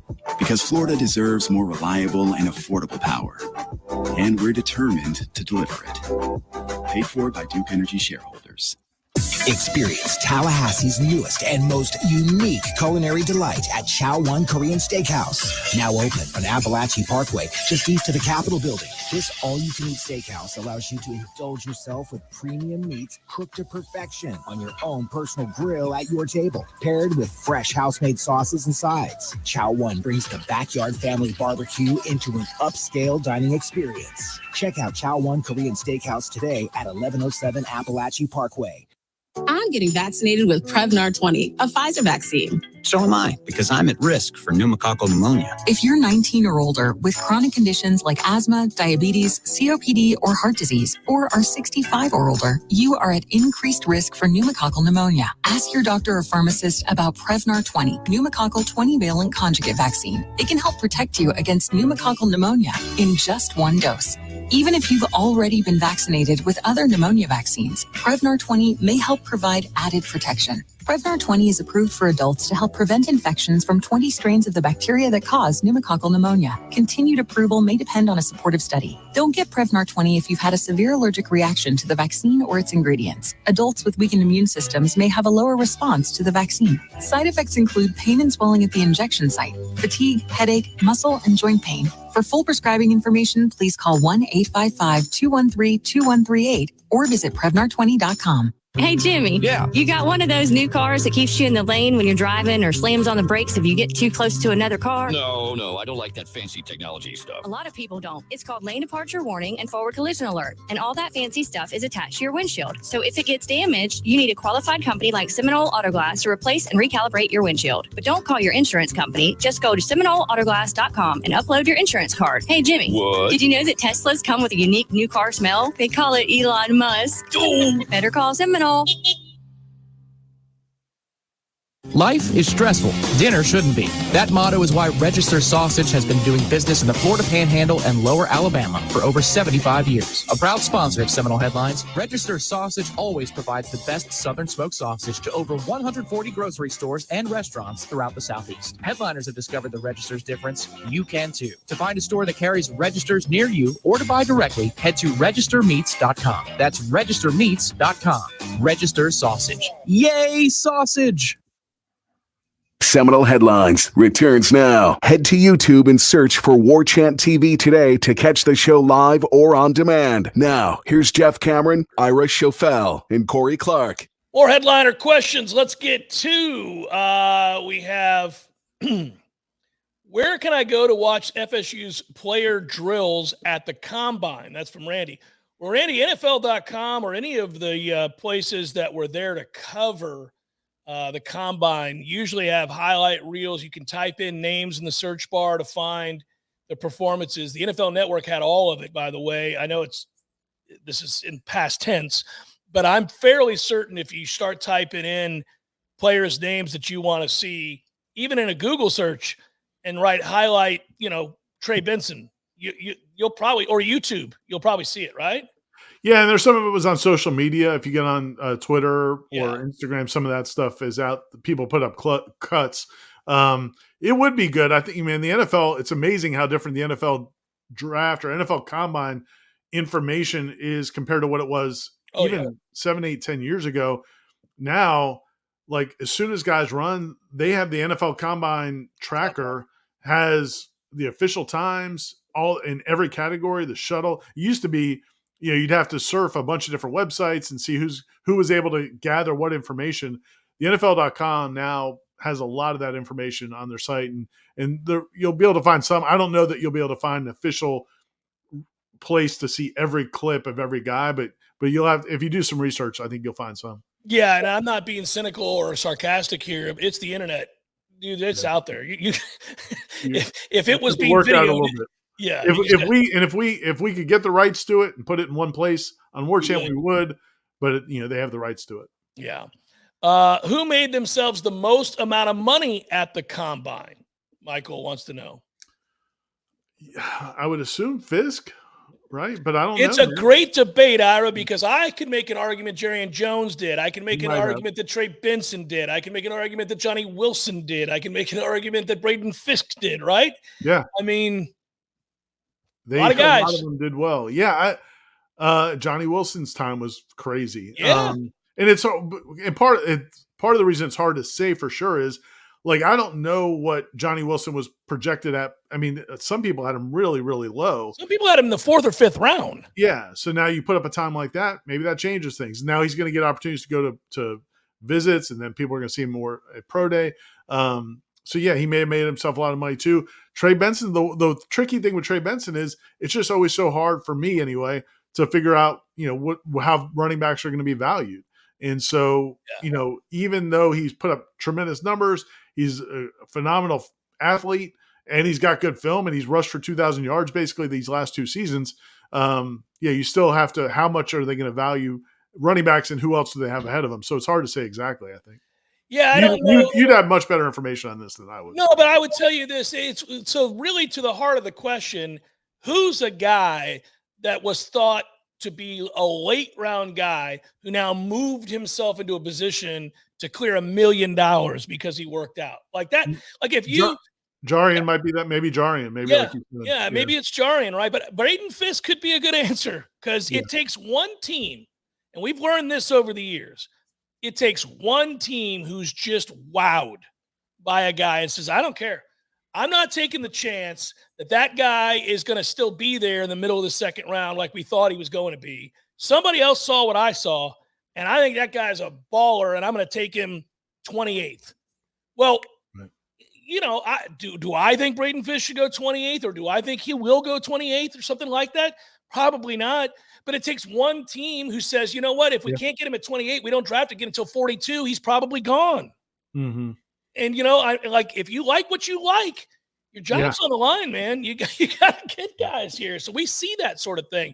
And Braden Fisk certainly didn't hurt himself. I would say this.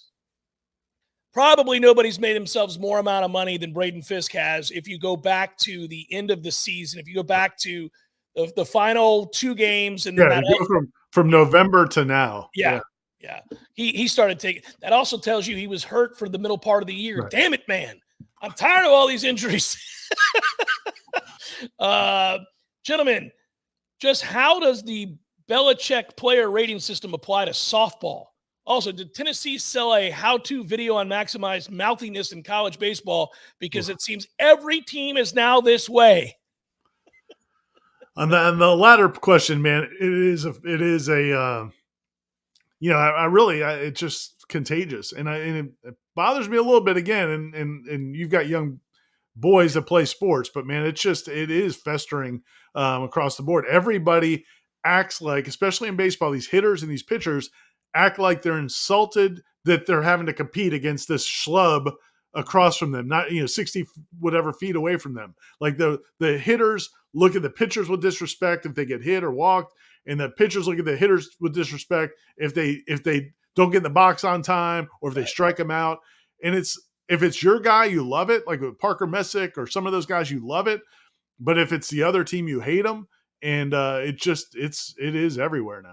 Yeah, it's the hardest thing in the world not to sound like an old man, but there's etiquette. There are things that you value and you don't, and it doesn't really change with age. Like, I think that you should respect the game, respect the people you're playing against, no matter if you're 20 or 50. I mean, I don't understand it, other than to say it's the byproduct of people living in a movie. They're in a movie at all times. Everything's performative. Yes, everything is going to be a reel. Everything is going to be a social media clip. So they feel like this is the way to maximize their exposure if they do something that is entertaining, I suppose. But yeah, I look down upon it too. I hate it. I absolutely hate it. Go ahead. Yeah, I was just gonna say, and like, I think it really hit me again last year with those last year or two with the Wake Forest baseball team, because it's like, man, you're Wake Forest.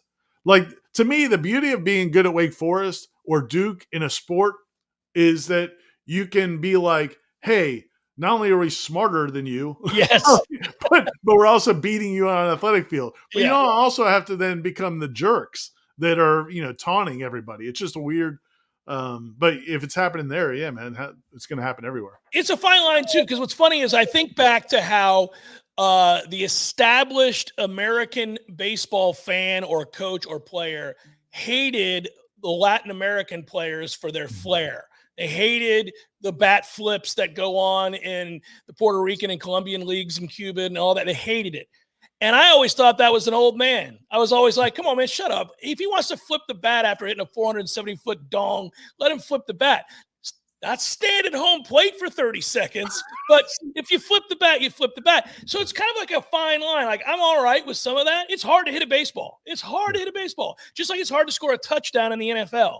If you score a touchdown, you want to spike the ball or you want to dance with your buddy there, I got no problems with it. But we seem to know it's like the age-old thing. I can't define pornography. I just know it when I see it. That's the same thing with the celebrations, right, Ira? Like, you're watching it, or the mouthiness. You're kind of like, all right, we've crossed the line here. What are we doing? Well, and again, it goes back to, and I get the idea of you want to get in a mental state, compete, and all this stuff. But again, like, Michael Jordan got there without having to all the performance stuff. Bob Gibson, nobody's ever been more competitive than Bob Gibson. Right. But it didn't have to be all of the theatrics. And I think you're right, man. I think the Instagram, TikTok part of it is definitely added the extra sauce. Ain't nobody standing at the plate with Bob Gibson. They might have died in their next AB, and everybody knew it. People didn't do it to Pedro either, by the way. Right. Because that was coming off your wrists on the next AB. All right. This is kind of funny. Since we know he's tooling around town with nothing to do, would you all consider adding Jimbo Fisher as a sub for Corey next time? Everybody sees that guy everywhere these days in Tallahassee, huh? My wife showed me a picture on Facebook of a friend of hers who ran into him at lunch. And so they put it on Facebook, and I was like, that's what he does now, is he's got photo ops around town. I think it tells you a couple of things. A, he's got family here still, but B, he probably loves Tallahassee a little bit more than he loved it out there in cow country or whatever. Why is he still? Yeah, Jimbo just moved back to Tallahassee full time. There's nothing in College Station for you. You don't need to be there anymore. Except they for don't the want two you giant there. ranches that you Sell have. the ranches, move back, buy Southwood, whatever you want to do with your $100 million, and live in Tallahassee, man. I'm going to tell you this. There is a place for Jimbo Fisher who accepts that he's on the other side of his coaching career or something like that. I don't know if that's going to happen. I don't know if he feels that way. But if he did and decided to just kind of, he didn't have to be that guy who was paranoid all the time. He didn't have to look over his shoulder all the time and thought the world was out to get him all the time or had to prove something to people all the time. If he just became a relaxed, I love football, football's been my life, it's made me very, very wealthy kind of guy, and could get hired to be an analyst. Right. And I don't mean analyst as a football program guy because he's been a head coach. I'm talking about a color announcer or a guy that is on the desk to break down football games at the ACC network or whatever. He'd be really good at it, man. If he could just slow down, avoid the non sequitur, there's nobody who knows more about football than Jimbo Fisher, period. I don't believe there is in terms of X's and O's.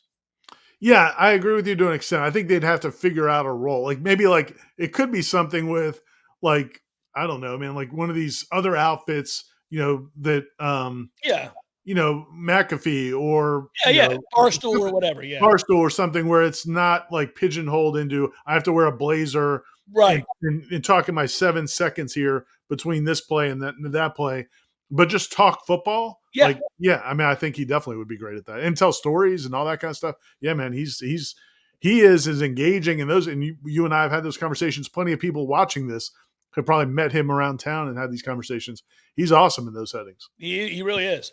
Last quick question here before we go to break. This guy wants to know, who do you think wins the starting job at center?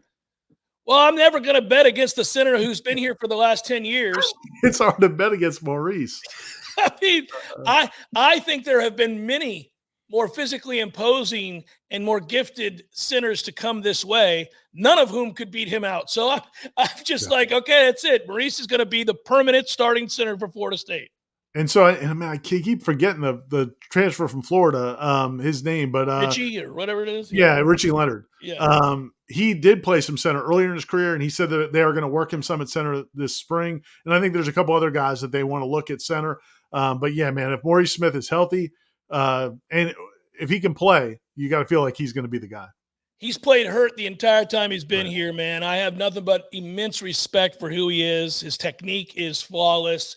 He gets away with it. He's undersized, but that's because he's got great footwork and his technique is very good.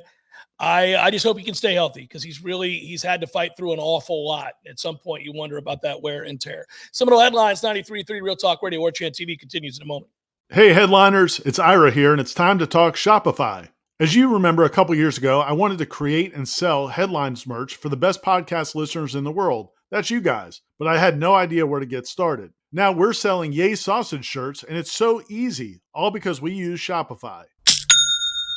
Shopify is the global commerce platform that helps you sell at every stage of your business. Whether you're a startup working out of your man cave or IPO ready, Shopify is the only tool you'll need to grow your business without the struggle. Shopify puts you in control of every sales channel. You could be selling Don Julio socks from Shopify's in-person point-of-sale system or offering headliner shirts from Shopify's all-in-one e-commerce platform.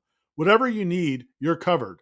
Shopify helps you turn browsers into buyers with the internet's best converting checkout, up to 36% better compared to other leading commerce platforms. So you'll sell more with less effort thanks to Shopify Magic, your AI-powered all-star. What I really love about Shopify is how no matter how big you want to grow, Shopify gives you everything you need to take control and take your business to the next level. Because businesses that grow, grow with Shopify. Sign up for a $1 per month trial period at shopify.com/warchant, all lowercase. Go to shopify.com/warchant, all lowercase, now to grow your business, no matter what stage of the game you're in. Shopify.com/warchant. I'm Greg Tisch here to share one of my favorite TCC stories. In the summer of 1966, Eugene Lamb wanted to stay in shape before leaving to play college basketball in Louisiana. So he jogged to Tallahassee from his home in Midway and helped lay the bricks for the first building on what's now the TCC campus on Appleyard Drive. Today, he is a longtime member of the TCC District Board of Trustees. It's no exaggeration when we say Trustee Lamb helped build TCC into what it is today. TCC thanks our community for 58 years of support. We look forward to moving into the future together. Barry knows cool. He's keeping you comfortable. Barry knows cool. You can give him to the test. Your heating and air conditioning system doesn't check with you before it takes a break. That's why we're always ready to help. Any day, anytime, anywhere. And with our annual service agreement, there are no overtime charges. Ever. At Verno Heating and Air, we will always be there for you. Barry knows heating and air conditioning. License CAC 1816-186. Life is stressful. Dinner shouldn't be. That motto is why Register Sausage has been doing business in the Florida Panhandle and Lower Alabama for over 75 years. A proud sponsor of Seminole Headlines, Register Sausage always provides the best Southern smoked sausage to over 140 grocery stores and restaurants throughout the Southeast. Headliners have discovered Register's difference. You can too. To find a store that carries Registers near you or to buy directly, head to registermeats.com. That's registermeats.com. Register Sausage. Yay, sausage! Don't open the door. Are you still stuffy? Seminole Headlines returns now. Head to YouTube and search for Warchant TV today to catch the show live or on demand. Now, here's Jeff Cameron, Ira Schofel, and Corey Clark.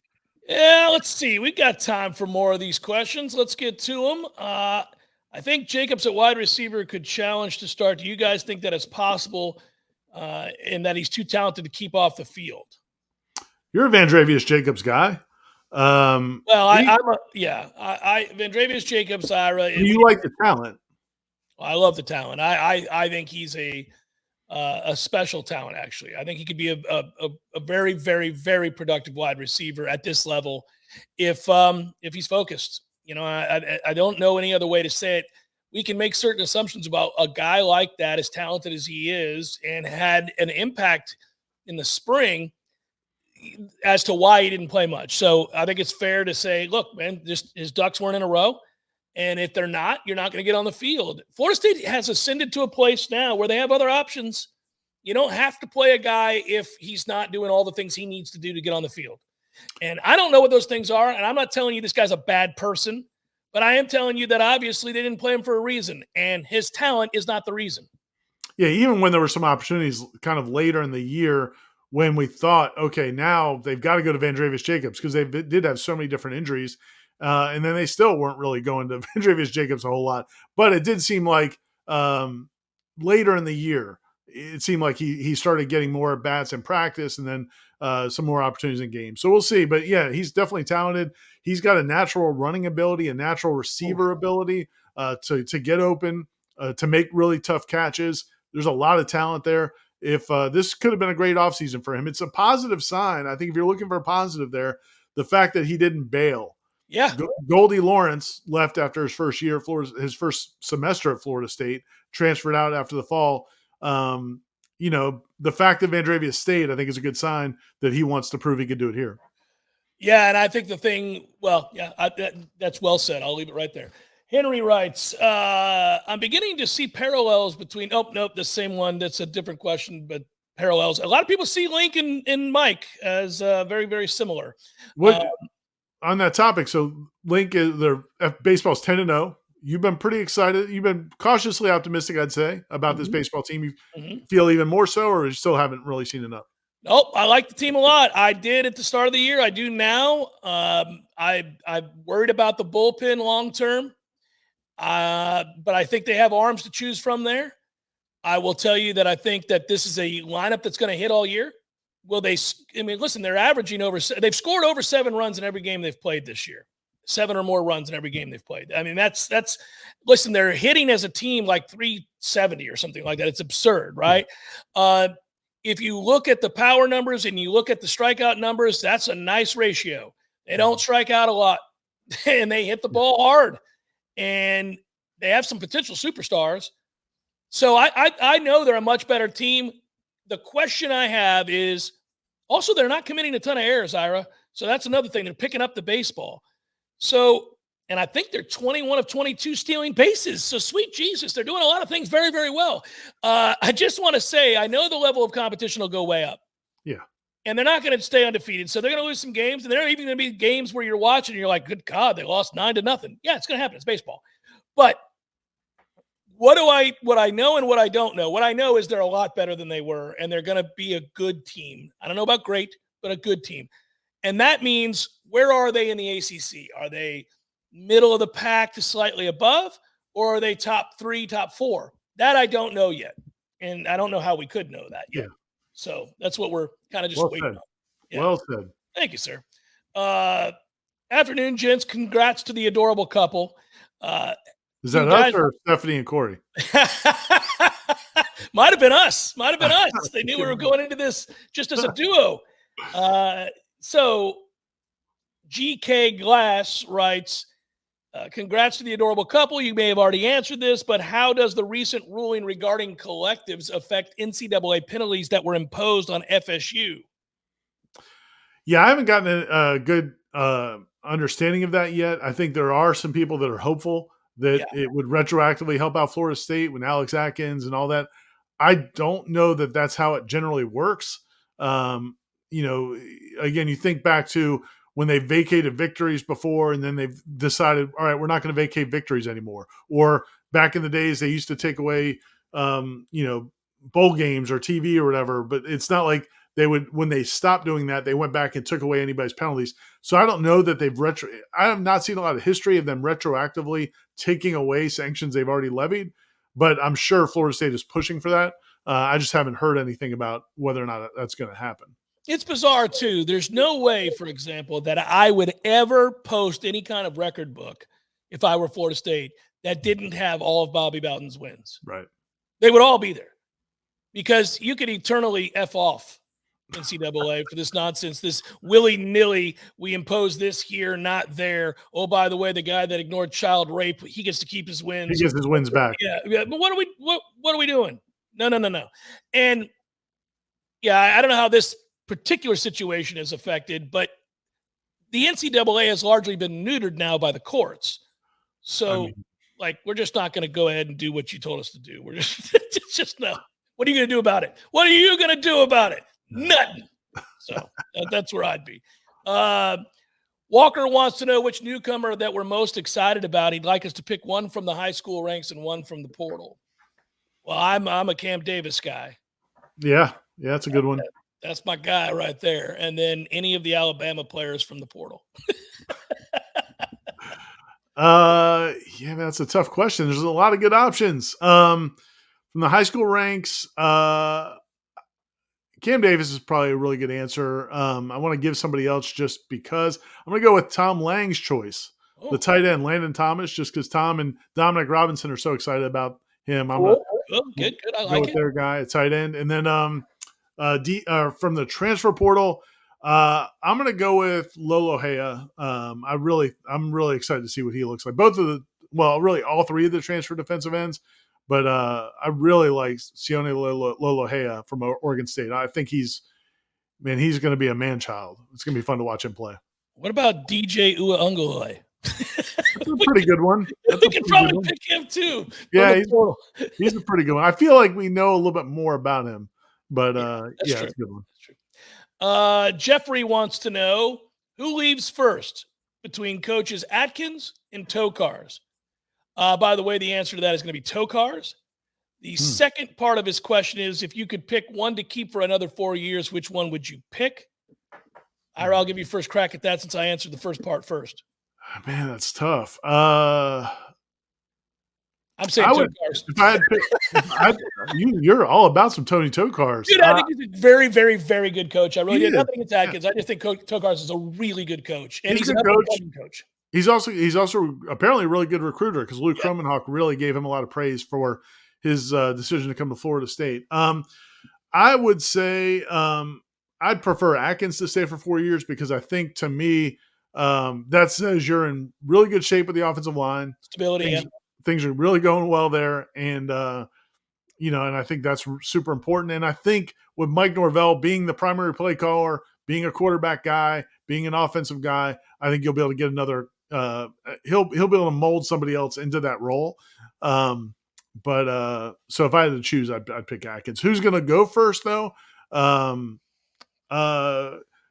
Tokars. I think you're probably right on that. Although I'll say this, man, he had a chance to go earlier. I think I don't know if it's ever been out there, but yeah, I mean, he definitely had a chance to go with Kenny Dillingham to when Kenny Dillingham got the head coaching job out west, and Tony decided to stay with Mike Norvell, and it's worked out really well for him. And so, he's a guy that when he got put on the field a few years ago, he wasn't making much money. He was the lowest paid assistant coach. He's got plenty of room for them to keep advancing him, to keep him here if they want to. It's not like he's already a high priced guy. They can keep elevating his salary and maybe entice him to stay. Yeah, and I think he was smart not to leave with Dilly. That Arizona State situation is pretty ugly. That's not going to get appreciably better. I think sometimes guys have to make tough decisions. Stay broke another year. Stay broke for another 2 years. I got a long-term future to think of here. It's tough, man. It's tough. After losing Cam Riley to NC State, thanks for reminding me, Josh. Damn it, man. Is there another linebacker that we're looking to add? I would, I don't know of anybody specifically, but it wouldn't shock me. I think linebacker and maybe even Maybe even a defensive tackle I could see possibly maybe. I think that's a good call, Ira. I'm going to guess that there's going to be a defensive tackle down the line as well, and I hope certainly a linebacker emerges.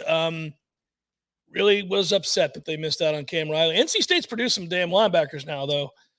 Yeah. Golly.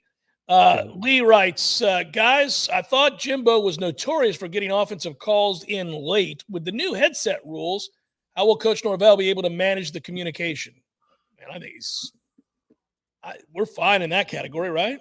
Yeah, the only thing I would say is, and this is something to explore later, but, he was not a fan of this when it came up in the fall, when it was discussed, when it was a possible change in direction for college sports. Norvell thinks that, at least what he said when we spoke to him at the time, was he didn't want to take the quarterbacks having to learn a whole offense and having to read a defense pre-snap and all of that. Right. He didn't want to take that out of the game. And so if that's, if he feels like he had an advantage there over other teams, in terms of like coaching up his quarterbacks and to where they can make decisions, getting them prepared. Right. Yeah. That was an advantage that now is maybe reduced because everybody's going to have these electronic communications. It could have an effect. I don't know if it's going to have an effect in terms of, procedures, but I do think it could have somewhat of an effect. He seemed to really want that not to happen. But man, like everything else, that guy adjusts incredibly well. And I'm sure he will with this. Hey buddy, this was good.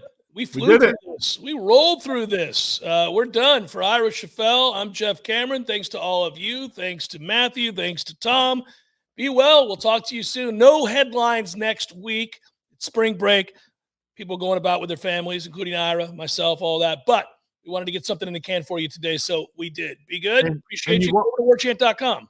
And you don't have to go without Corey Clark for 2 full weeks. I'm sure he'll be on some Wake Up War Chants next week. After he returns back to the to the grind. It'll be happening. And soon, Ira, maybe the next time we see each other, professional baseball will be ready to go. Yes.